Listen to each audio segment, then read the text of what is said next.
Assalamualaikum warahmatullahi wabarakatuh. Bismillahirrahmanirrahim. Alhamdulillahilladzi ja'ala syahru Ramadan alladzi unzila fihi al-Qur'an hudan linnas wa bayyinatin minal huda wal furqan.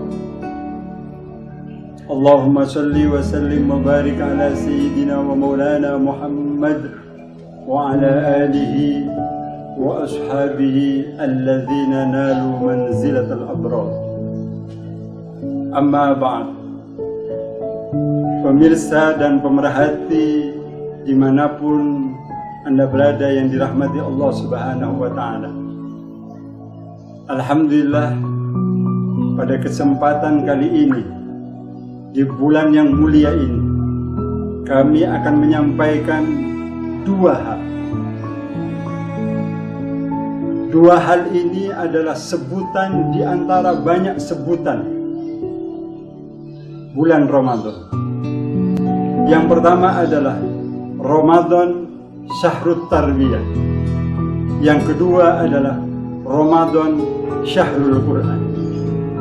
Ma'asyiral muslimin rahimakumullah. Yang pertama, Ramadan Syahrut Tarbiyah. Ramadan mendidik jiwa seseorang. Di dalamnya akan terdapat pendidikan-pendidikan baik jasmani maupun rohani. Sebagaimana pendidikan pula bahwa Ramadan punya misi ke depan, bahwa barang siapa yang melaksanakan puasa bulan Ramadan, maka yang diharapkan akan tercapai hal-hal berikut ini. Yang pertama adalah Syahrut Tarbiyah, yaitu bulan pendidikan. Pendidikan jasmani dan pendidikan rohani. Sebagaimana yang disampaikan oleh Syekh Dr. Yusuf Qaradawi, seorang ulama Mesir, di dalam kitab Al-Ibadah fil Islam, bahwa ada 5 misi Ramadan. Yang pertama adalah menguatkan jiwa. Orang yang berpuasa otomatis jiwanya akan kuat. Sebagaimana para ulama terdahulu ketika berdakwah, senjatanya adalah berpuasa dan doa. Yang kedua, ma'asyiral muslimin rahimakumullah, misi Ramadan mendidik kemauan seseorang.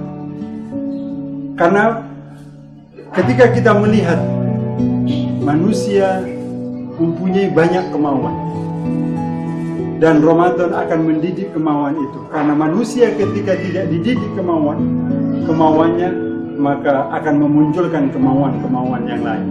Ramadan akan mendidik kemauan itu.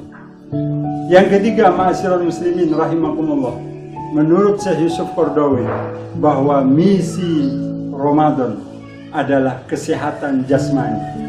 Sumu tasihu, puasalah kalian, maka kalian akan menjadi sehat. Yang keempat, misi Ramadan adalah mengetahui nilai sebuah kenikmatan. Jarang orang memikirkan dari mana dia bisa mendapatkan makan.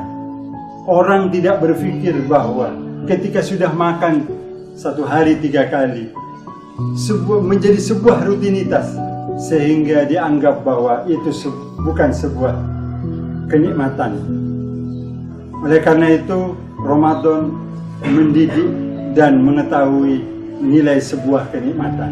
Dan yang terakhir, Nomor 5 menurut Syekh Yusuf Qaradawi adalah orang yang berpuasa akan mengingat dan merasakan penderitaan orang lain. Terlebih-lebih sekarang Ramadan kali ini kita berada pada musibah nasional, bahkan musibah internasional, yaitu wabah COVID-19. Mari kita rasakan penderitaan orang lain. Orang yang berpuasa, saya yakin akan punya dan akan bisa merasakan penderitaan orang lain. Ma'asyiral muslimin rahimakumullah. Yang kedua, Ramadan sebutannya adalah Syahrul Quran, yaitu bulan Al-Quran. Kenapa disebut Syahrul Quran?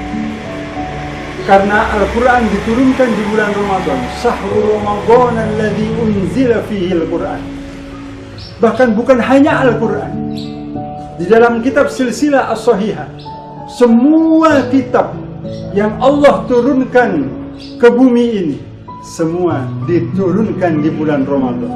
Kitab Injil, Zabur, Taurat, bahkan Suhufi Ibrahim diturunkan di bulan Ramadan. Oleh karena itu istimewa sekali Ramadan dengan Al-Quran. Bahkan ada ungkapan, Ramadan tanpa Al-Quran bagaikan dunia tanpa keindahan. Oleh karena itu para ulama terdahulu, ulama salafus soleh, ketika datang bulan Ramadan, Imam As-Sawri mengesampingkan ibadah-ibadah sunnah yang lain, fokus kepada Al-Quran. Imam Qatadah 3 hari sekali khatam. Bahkan yang masyhur kita ketahui, Imam Syafi'i di bulan Ramadan menghatamkan 60 kali khataman Al-Quran. Imam Malik memberhentikan semua proses pendidikan, hanya khusus fokus untuk membaca Al-Quran. Oleh karena itu Imam Al-Ghazali dalam kitabnya Ihya Ulumuddin, Rasulullah pernah bersabda, afdalu ibadati ummati tilawatil Quran. Paling utama ibadah umatku, ibadah sunnah adalah membaca Al-Quran. Bahkan Al-Quran akan bisa memberikan pertolongan, akan bisa memberikan syafaat besok di hari kiamat. Sebagaimana Rasulullah menyampaikan dalam sebuah hadis, as-siyamu wal Qur'an yasfa'ani lil 'abd yaumal qiyamah. Puasa dan Al-Quran akan memberikan syafaat besok di hari kiamat. Iqra'ul Qur'an fa innahu ya'ti yaumal qiyamati syafi'an li ashabi. Ma'asyiral muslimin rahimakumullah. Kita berpuasa, kita juga membaca Al-Quran, maka besok Al-Quran dan puasa kita akan mati-matian menolong kita di hadapan Allah Subhanahu wa ta'ala. Yaqulu siyam ayyur rabb. Puasanya berkata dan meminta kepada Allah, ya Rabb, wahai Tuhanku, mana'tuhu ta'am wasyahawati bin nahar fayasfa'ani fi. Ya Rabb, orang ini mencegah makan dan menyalurkan syahwat di siang hari hanya karena aku, maka izinkan aku untuk memberikan syafaat. Sedangkan Al-Quran juga menyatakan kepada Allah, yaqulul Quran mana'tuhu bin naum mana'tuhul naum bil lail fayasfa'ani fi.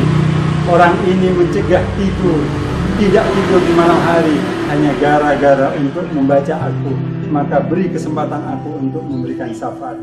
Maka Allah mengizinkan dua makhluk ini memberikan syafaat kepada orangnya. Ma'asyiral muslimin rahimakumullah. Oleh karena itu ada pepatah yang menyatakan, dengan ilmu hidup akan menjadi mudah, dengan seni hidup akan menjadi indah, dengan agama hidup menjadi terarah. Maka sekarang cukup hanya satu saja, yaitu dengan Al-Quran. Cukup hanya satu saja. Dengan Al-Quran hidup akan menjadi mudah, hidup akan menjadi indah, dan hidup akan menjadi terarah. Mungkin itu yang bisa saya sampaikan. Kurang dan lebihnya saya mohon maaf. Hadanallahu wa iyyakum wa na'fu minkum. Wassalamualaikum warahmatullahi wabarakatuh.